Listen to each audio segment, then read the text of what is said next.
Because 7 Cups of Tea has still failed to make a public statement about teen sexual abuse that occurs on its platform, welcome to part 4 of my video series. In this video, I'm going to talk about a specific instance of teen sexual abuse that I saw on 7 Cups. So to provide a little background information, there's a chat room that was specifically dedicated to helping teen listeners find resources to better support members that they were chatting with. This is a chat room where listeners go get help from other peer listeners or the adults who are 7 Cups approved that have supposedly been through background checks. Adult listeners would hang out there, and they were like mentors who could help you with their chats. The specific mentor I'm referring to went by the username Istad. His supposed first name he preferred to be called was Ray. I don't really quite remember, but he was probably about 45 years old to 50 years old, and he talked a lot about his 10-year-old daughter. When I first met Istad, I was a fairly new listener, around 15 years old. He was always in the teen listener room. Like, you could pretty much count on him to always be around if you needed to speak to him or if you needed to send him a private message for help. He was a pretty chill, nice guy. Like, not only would he help you, guide you through your chats with teen members, he would also offer support to you. Like, your own personal support if you needed it with your own mental health or anything you had going on, like, in your life. He was never inappropriate with me directly. He did have really weird boundaries, and he told a story that I don't know how to really explain it. He told me a story when the teen regular group chat, the one that members and both listeners could participate in. This is the only under 18 side, except if you were an adult like Ray who had special permission to be talking with kids. He told me the story in private message. It started off with like, I'm not a weirdo, I'm not a pedo, but he was talking about how everyone at one time on 7 Cups thought he was a pedo because he had this weird relationship with a girl who was under 18 who was supposedly like in jail for a crime. He talked about her quite frequently and how his wife was totally chill with him sending like having like I don't know, pen pal relationship with this girl in prison. He never really quite explained like how he met her or why he talked to her. He just said that there's nothing wrong with like a man his age having a pen pal relationship with a minor girl who's in prison for some crime. So he told me how he was talking about this in the regular teen room, and a lot of people like kind of ganged up on him and reported him for being like weird and pedo. I never really knew why he randomly told me that story, but like I did trust his dad a lot. I talked to him a lot daily. He supported me. One of my best friends on the site at the time, I'm not gonna say her name, we were really close. She was really close to Istad too. So he was definitely a person that I felt like I could trust. He talked a lot about like how rich he was and how wealthy, like he bragged and showed off a lot of that stuff.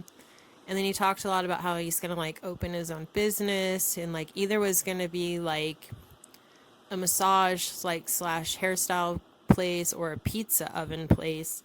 And like he would ask all the teens like to vote like which one should he open. He even joked a lot since he knew I lived in California by him that maybe I could work the front like desk for him, and he was kind of like hinting we should meet sometime. He kind of had a really subtle way of like getting information out. Like he would drop that he was from Anaheim-ish area, like by Disneyland.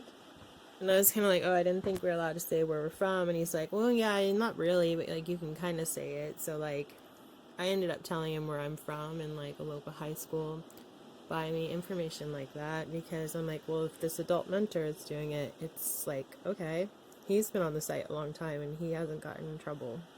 So he probably lived like less than 30 miles from me in real life. And like I said, he was always there, like 10 plus hours a day.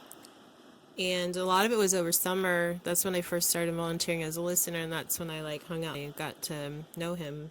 And then one day he just disappears. Like, no goodbye, no nothing. He's nowhere to be found on the site. His profile's removed. Teens are like, I don't know, he's gone. Like, maybe he's taking a self-care break. It's just kind of weird that somebody was here, like, every day for hours and hours and hours, disappeared. We were told by site leaders not to talk about it because that's gossip and triangulation, a specific term that the site beats into your brain. Like, you don't want to triangulate because that's gossip and that's bad. And if you're caught triangulating, you get behavioral points and you lose your account because you'll end up banned. Then one day, I was looking at my member chat list and I had a new chat request from somebody. And he said, "Hi, this is Ice Dad. I don't know if you remember me, but I was reaching back out to you. I wanted to talk to you because I remember you and we were close to you." And the freaky part is that he was on a teen account and Ice Dad was a 45-year-old-ish man.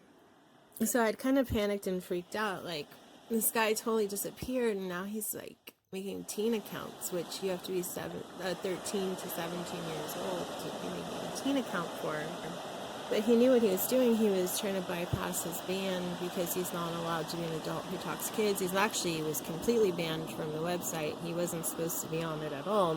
But because anyone can bypass the ban on 7 Cups, he knew what to do, and he was making teen accounts to reach out to former teens he was close to. I actually didn't respond to his chat. I just took screenshots, and then I asked my best friend who was close to him, and she's like, "Well, yeah, he was like falsely reported by somebody who was saying sexual stuff in the chat to trigger the chat censors to get him in trouble on purpose, because that's obviously what he had told her." And that definitely wasn't the truth. Just take a minute to reflect on that. How much power he had over people, young teens, age 13 to 17, because he was emotionally supporting them. He could basically tell them whatever he wanted, and he had a lot of control and the ability to manipulate them and even convince them that he wasn't banned for being inappropriate. I had a choice to make. Do I report this man, who was so beloved in the community, on teen accounts, or do I keep it a secret? And it's not always like an easy choice for somebody who's struggling with emotional issues to make, especially like a teenager. Imagine if that person, like if Ice Dad was your only like form of support, would you report him? My friend actually didn't want to report him, but I did. It wasn't until years later when somebody informed me the real reason that he was actually banned from the site. And this person wasn't an admin, but they were somebody with inside access to reports. And also they heard directly from the teen who reported Ice Dad themselves because he was friends with this person. And he actually encouraged the teen to report Ice Dad to admin. Ice Dad used his official role as an adult teen listener with teens to get a girl who was 17 to off-site with him and send him video explicit sexual messages. And the girl reported it to 7 Cups. She kind of got like yelled at for being stupid and off-siting, blah, blah, blah, blah, blah. I'm not 100% sure if she got in trouble herself. Ice Dad was then banned and removed from the site, and yet he still continued to make teen accounts. I can collaborate everything I'm saying. The screenshots from the Ice Dad screenshots from when he was on fake teen accounts to my email report of the situation to Laura and Amelia and the community team. And I can also show a screenshot of a direct conversation with Amelia in the 7 Cups DM where I talked about Ice Dad being on the site on teen accounts. The reason why notifying the teen community of a predator who keeps coming back despite a ban about being on teen accounts would be so that they can like make that informed decision to protect themselves. Had I chosen to talk with Ice Dad and believe him that he was banned for unfair reasons, like, could be having a very different story today. Who knows, in my very vulnerable place, I could have met him in real life. He only lived less than 30 miles away from me. Let that sink in, that he chose to contact me in particular on a fake teen account after his ban, knowing that I lived less than 30 miles away from him in real life. I have a personal history and a trauma with people being groomed online because my older sister was groomed by an online predator. It ultimately led her to try and attempt suicide. It's the reason why I care so much about teen safety. I know the trauma that being manipulated and groomed online by an adult can do to somebody.